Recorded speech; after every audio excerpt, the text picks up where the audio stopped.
తిరుపతిలోని రూయా ఆసుపత్రి ఎస్వి వైద్య కళాశాలలో జూనియర్ డాక్టర్ల సమ్మె తీవ్రతరమైంది.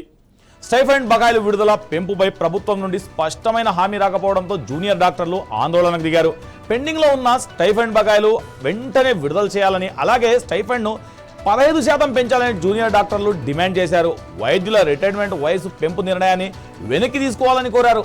సమ్మెలో భాగంగా అత్యవసర ఐసీయూ క్యాజువాలిటీ సేవలను కూడా బహిష్కరించడంతో రోగుల్లో ఆందోళన నెలకొంది. అయితే రోగులు ఇబ్బంది కలగకుండా ప్రొఫెసర్లు, అసోసియేట్ ప్రొఫెసర్లను ఇతర వైద్యులతో ప్రత్యామ్నాయ వైద్య సేవలు కొనసాగిస్తున్నట్లు అధికారులు తెలిపారు.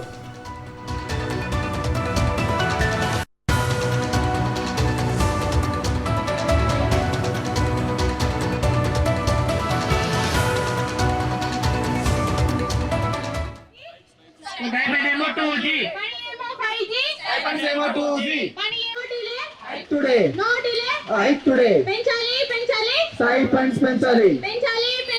30% కావాలి. 30% కావాలి. ఇప్పుడే కావాలి. పెంచాలి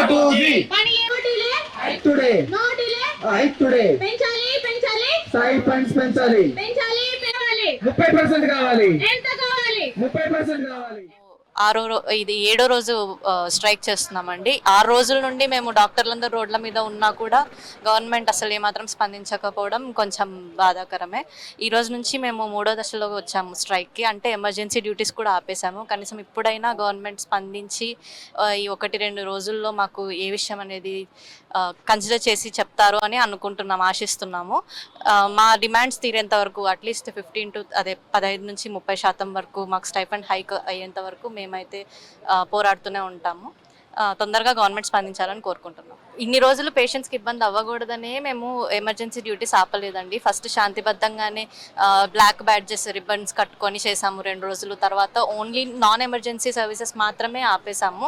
ఎమర్జెన్సీ ఈ రోజే ఫస్ట్ టైం ఆపేస్తున్నాము. ఫస్ట్ టైం ఆపేసి ఈరోజు రాత్రి 9 గంటల వరకు ఉంటాము. అందుకే గవర్నమెంట్ తొందరగా. నా పేరు లక్ష్మీనారాయణ, ఫోరెన్సిక్ డిపార్ట్మెంట్, ఎస్విఎంసి తిరుపతి. మేము గత వారం రోజుల నుంచి స్టైపెండ్స్ హైక్ కోసం పోరాడుతూ ఉన్నాం. కానీ గవర్నమెంట్ నుంచి ఎటువంటి స్పందన లేదు. ఫస్ట్ 1వ దశలో వాళ్ళు కేవలం 3% వరకే పెంచుతామని చెప్పారు. 2వ దశలో 7% వరకే పెంచుతామని చెప్పారు. కానీ మా డిమాండ్స్ ఏంటంటే 15% నుంచి 30% వరకు పెంచాలనేది మా డిమాండ్. ఎందుకంటే ఫస్ట్ 15% పెంచుతామని చెప్పేసి వాళ్ళు 2024లో అంతగా 2022లో అట్లా చెప్తూ ప్రతి 2 ఇయర్స్కి ఒకసారి పెంచుతామని చెప్పి వాళ్ళే చెప్తూ వచ్చారు. కానీ 2026 జనవరి నుంచే పెంచాలి. ఇప్పుడు ఆగస్ట్ వచ్చింది, కానీ మేము జనవరి నుంచి ఆగస్ట్ వరకు మేము ఏ ర్యాలీస్ కానీ ఏ స్ట్రైక్ కానీ చేయలేదు. ఇప్పుడు మాత్రం మేము 6 నుంచి 8, 9 వినతి పత్రాలు ఇచ్చినా కానీ గవర్నమెంట్ నుంచి ఎటువంటి స్పందన రాలేదు.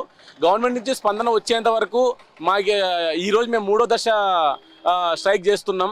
ఇదేంటంటే ఎమర్జెన్సీస్ అన్నీ ఆపేస్తున్నాం. నిన్నటి వరకు ఎమర్జెన్సీస్ యథావిధిగా నడుస్తూ ఉన్నాయి, కానీ ఈ రోజు నుంచి ఎమర్జెన్సీస్ అన్నీ బంద్ చేస్తున్నాం. దానివల్ల పేషెంట్స్ చాలా ఇబ్బంది పడుతున్నారు.